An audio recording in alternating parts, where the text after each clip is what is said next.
Welcome to This Explainer. When you hear the word Finland, you probably instantly picture this serene, perfect Scandinavian utopia, right? But the truth is, Finland's reality is way more complex. It's actually not just another standard Scandinavian country at all. Instead, it's this incredibly resilient, deeply distinct borderland, a place entirely shaped by the intense, relentless pressures of geography and history. So, you might be wondering, is Finland really part of Scandinavia? Geographically and linguistically? The short answer is no. While it definitely shares that famous Nordic model with its neighbors today, Finland's story is fundamentally different. We're talking about a Finnish-speaking nation that was literally forged between two massive empires, Sweden and Russia. Its modern identity wasn't built on peaceful isolation, but on survival, adaptation, and this deep, unshakable ethos of national resilience. Okay, let's dive into this. To really grasp how Finland became the powerhouse it is today, we're going to map out 6 key areas. We'll look at its physical geography, its intense history with empires, its unique culture, its modern economic miracle, its dramatic pivot to NATO, and finally, the real challenges it's facing right now. Part 1. Geography of the Borderland. A landscape truly sculpted by ice. You've probably heard Finland called the land of 1,000 lakes. Well, that is a massive understatement. Try 168,000 lakes. And all of that water is surrounded by thick boreal taiga forest, covering an absolutely staggering 78% of the country. It's this vast, mostly flat terrain stretching over 1,160 kilometers from north to south, completely carved out by the last ice age. But here's the thing. The most defining feature of this geography isn't the trees or the water. It's the massive eastern border it shares with Russia. That physical reality set the stage for almost everything in their national character. Which brings us to Part 2, Empires, War, and Independence, being caught between giants. If you trace Finland's path, you see a nation completely squeezed by history. For centuries, we're talking all the way up to 1809, Finland was under Swedish control. Then it was conquered by the Russian Empire and became an autonomous Grand Duchy. It literally wasn't until 1917, amidst the absolute chaos of the Russian Revolution, that Finland finally declared its independence. But, that freedom wasn't easy.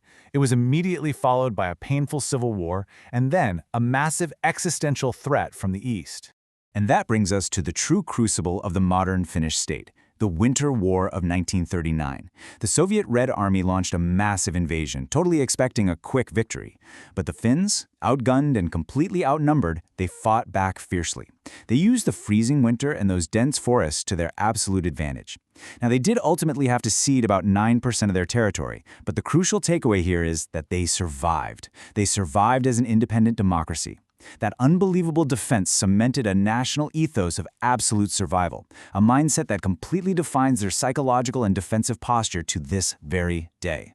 Let's move to Part 3, Language, Culture, and Identity. They are deeply Nordic, but historically completely distinct. Now, what's really interesting about this slide is how different the language actually is.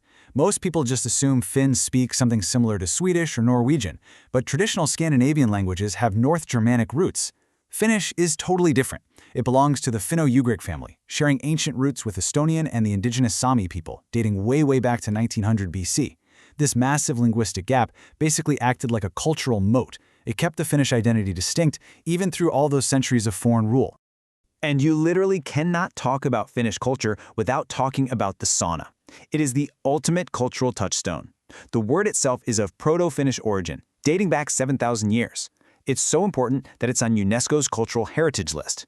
But it's not just a way to survive the freezing winters. Fun fact, in Finland, there are actually more saunas than cars. Crazy, right? The sauna fosters this amazing sense of egalitarianism. When everyone's in the sauna, everyone is completely equal. It's a tradition deeply tied to the high societal trust you see across the whole country. Moving on to Part 4, Education, Welfare, and Innovation, the Modern Miracle.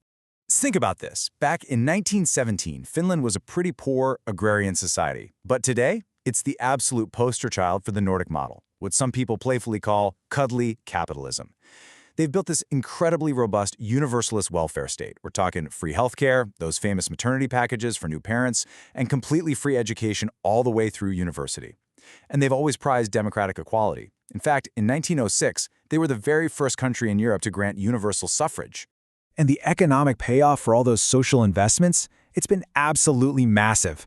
Today, primary production, like basic agriculture and forestry, makes up less than 3% of their GDP. They use that highly educated workforce to completely transform their economy. They pivoted hard from basic timber exports into advanced manufacturing, electronics, remember the golden era of Nokia, and a huge service sector that now makes up 66% of their economy. They consistently rank right at the top of the Global Innovation Index. Now for part 5, Security, Society, and NATO, why they're sometimes called the Sparta of the North. So, the crucial point is this fascinating paradox.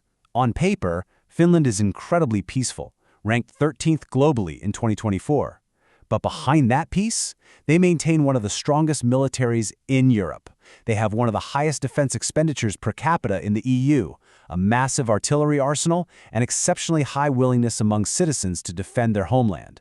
Because of their conscription model, they can mobilize hundreds of thousands of troops in a heartbeat. Why? Because of that massive eastern geography we talked about earlier. They literally never stop preparing.